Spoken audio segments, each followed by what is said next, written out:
Wakkos adalah satu-satunya wisata yang menyimpan energi mitologi khasanah pra-Islam yang sangat tinggi sekali. Suatu saat mungkin Wakkos akan diperhatikan sebagai wisata memayu hayuning bawono, yakni prinsip dan filosofi ajaran Jawa kuno yang terkenal dengan istilah agama kapitayan. Artinya menjaga keseimbangan keindahan alam, baik alam semesta ini atau alam mikronya manusia.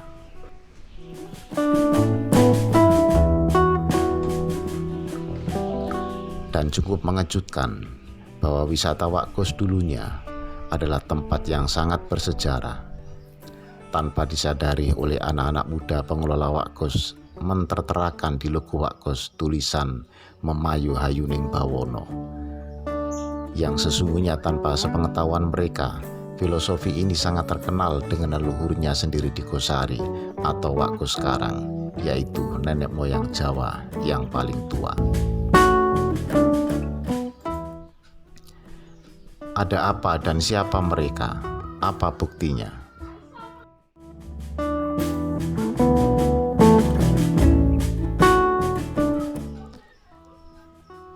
Di tempat ini ada makam yang menarik perhatian kami, yakni keberadaan posisi batu nisannya. Batu nisannya menghadap ke barat lurus dengan gua, dan dugaan kami, orang ini pengikut agama Kapitayan. Dan secara kebetulan anak-anak muda di pengelola Wakkos menerapkan filosofi tadi adalah puncak doktrin alamiah agama Kapitayan.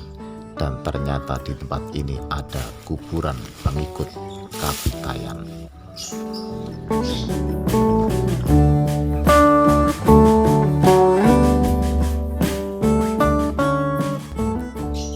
Kapitayan adalah agama luhur yang dipegang oleh nenek moyang kita, leluhur kita sebelum datang agama Hindu, Buddha, dan Islam. Agama Hindu Buddha di Nusantara hanya dipeluk oleh orang-orang ningrat saja atau pembesar kerajaan zaman dulu.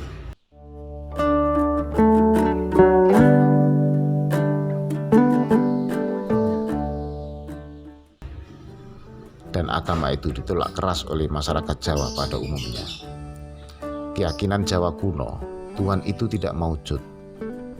Tuhan itu tidak mempribadi pada sosok manusia seperti Wisnu, melainkan Tuhan ini berada di alam semesta ini yang menyelinap di ruang hampa, di gua, sudut kosong, yang terkenal di zaman Wali Songo dengan istilah dulur papat pancer limo.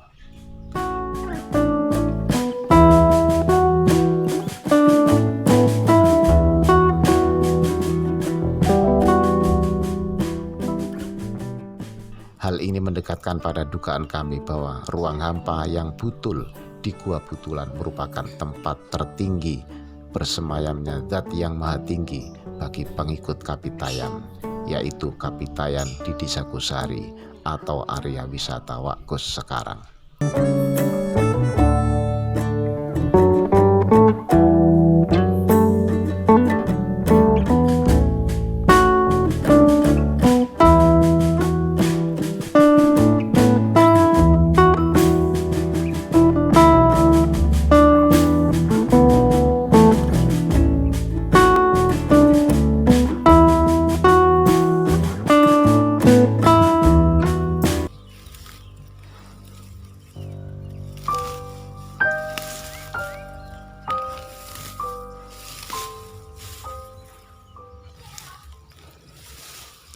Selain ruang hampa Gua Butulan dianggap tempat bersemayam Tuhan, di tempat ini, di area wisata Wakkos, masyarakat Gosari masih diwarisi toponim yang unik dan aneh, yaitu nama Selanggar.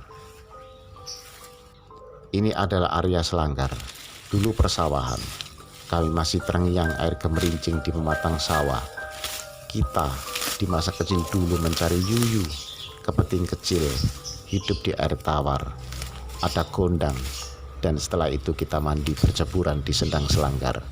Jika sang pemilik sawah datang dan kita dimarahi, maka kita berlarian pulang ke tempat yang lebih aman. Dan Selanggar oleh pemilik tanah ini ditanami pohon mangga. Maka gemercik dan kicauan alam air pun sudah hilang.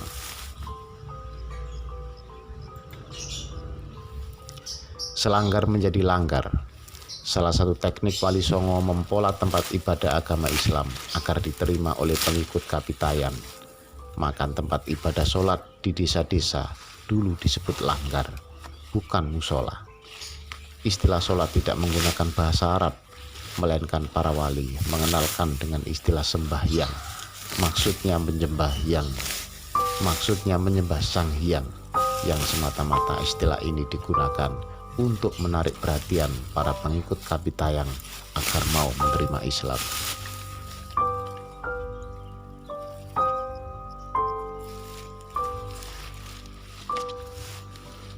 Yang menjadi pertanyaan besar, kenapa kita warga Gosari di area Wakgus terwarisi istilah selanggar? Hal ini tidak jauh dengan apa yang disebut dengan Sanggar Pamujan, yakni tempat ibadahnya para pengikut Kapitayan.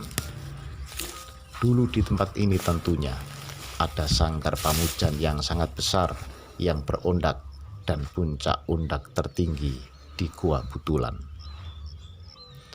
Dan sampai hari ini masih ada batu nisan pengikut Kapitayan masih utuh, nisannya menghadap ke Gua Butulan atau menghadap ke barat.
Adapun dugaan-dugaan yang mengarahkan kepada pengikut Kapitayan. 1. Prinsip Kapitayan yang menganggap puncak ketinggian merupakan tempat zat yang maha agung. Maka tempat ibadah Kapitayan selalu berundak 3. Mihrab, Paimaman, Sanggar Kapitayan selalu berbentuk sudut 3 dengan sudut tengah paling tinggi. Karena prinsip tersebut, maka ketika mereka meninggal dunia, posisi kepalanya diarahkan menghadap ke gunung, maksudnya menghadap kepada Sang Hyang Toyo atau Sang Hyang Tunggal, yang maksudnya adalah Tuhan Yang Maha Esa.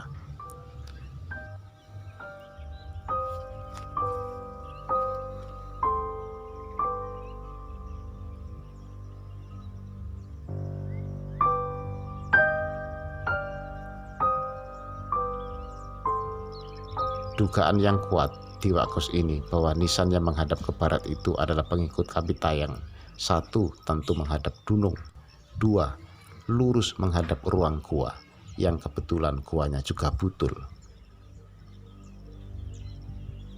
Di mana bagi pengikut Kapitayan, ruang hampa seperti gua, apalagi butul, sekaligus tempat berundak tinggi, maksudnya puncak gunung, ini adalah tempat bersemayamnya Sang Hyang Toyo, Sang Hyang Tunggal yang maha tinggi.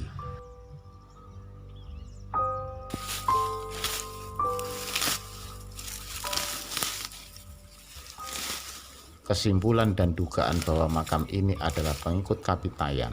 1.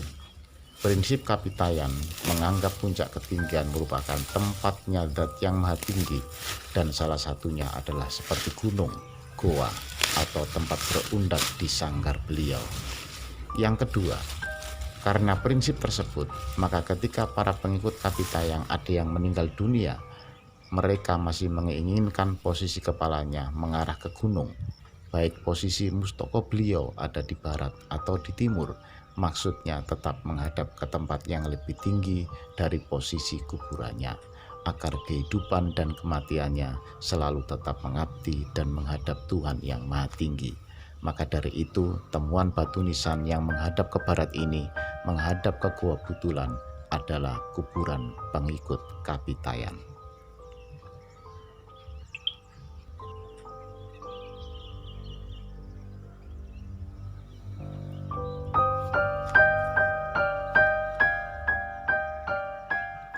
Dan makam-makam seperti ini yang menghadap ke barat atau menghadap ke gunung banyak kita temukan seperti di Jombang, di Mojosari, di Probolinggo. Makam-makam tua yang konon menurut juru kunci sudah ratusan tahun. Mereka adalah para pengikut Kapitayan tanpa kita ketahui, sebagaimana yang kita saksikan hari ini di wisata Wak Gos, Gosari, Kabupaten Gresik.